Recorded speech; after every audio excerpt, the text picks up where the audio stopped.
From microbeads in facial cleansers, to synthetic fibers shed from clothing, to microplastic brushes in industrial cleaning, virgin microplastics are everywhere. They enter the ocean with currents and are accidentally eaten by marine life, destroying the balance of the food chain.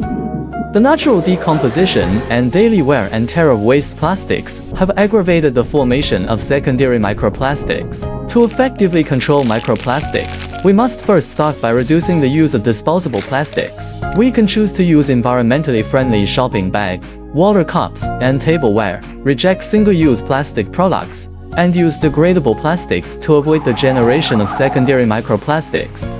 Secondly, while promoting source control, we also need to pay attention to the sustainable production of plastics and recycling. As an advanced plastic recycling method, pyrolysis technology decomposes waste plastics into pyrolysis oil, syngas, and carbon black, realizing resource recycling. At present, Beston plastic cracking technology is constantly improving.